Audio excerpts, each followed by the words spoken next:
Hello and welcome to Simpson Nurseries TV. I'm Ed Tiley, and this afternoon we're going to be talking about planting bare root trees.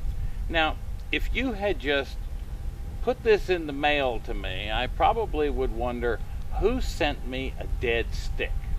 Fortunately, we've got Rusty Hamrick here who's going to tell us this isn't a dead stick.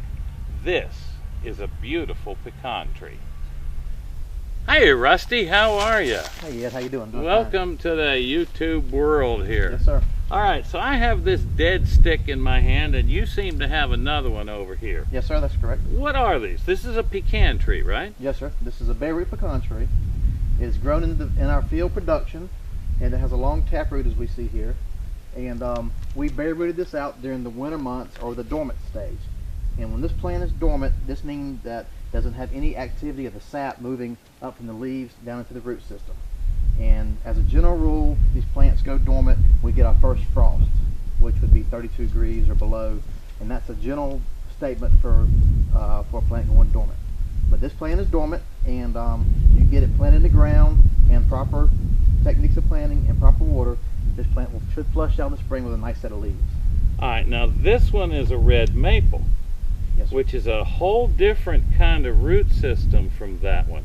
Yes, sir. Alright, so there's probably a different technique for planting these. Yeah, a little bit. It's okay. Generally the same way, but there's a little difference. This has a taproot system, which, as you can see, it's got the taproot because of the long root, and this root will continue to grow down to the ground, which gives a nice stability for a pecan tree.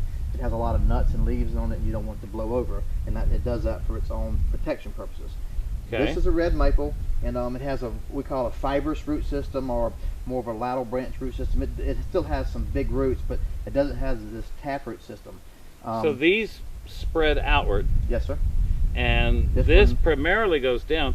Now these little roots here, these are grabbing surface water? Yeah, this is the fibrous. This is where most of your nutrients and your water is uptaken by these fibrous root systems. Okay, so this is the support area, and this is sort of the working area, yes, if sir. you will. Okay, so my guess is you're going to put this in the ground somewhere slightly above here. Yes, sir. This plant was actually a grafted pecan. As you can see the graft here, you want to be below that and above the root system. You can usually tell there's a line here, and you want to plant it right along the same level. Okay, right so there's a line right there. Yes, sir.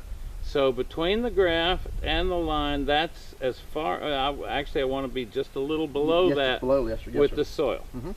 Okay, now what about this guy? Same thing on this plant. This one was not grafted. We grew it in the field, and it was pruned here. But you want to plant it right at this baseline right here, so you can really hide this little spot right here, and be the same thing. Just plant it, get plenty of loose soil around it, pack it in, and nice, and then water it. Okay, now that's the other question I was going to have for you, because this extends further out than this taproot system. Yes, obviously, this hole's got to be deeper, but probably not as wide as you've got to make for this. Absolutely, yes, sir. You want to make sure this is plenty deep, dig it real nice and deep, and it can just be, maybe 8 or 10 inches out below the root system, and then make sure you get it nice and straight and plant it. This one here, you want to probably dig 24 inches wide or so. Okay. And just not as deep. Rusty, thank you once again. Yes, sir. Thank you, Ed. We really appreciate your help. Yes, sir. So, that's what we have for you from Simpson Nurseries TV. I'm Ed Tiley, and be sure and check out the website for more information about your landscaping, your gardening, your living life.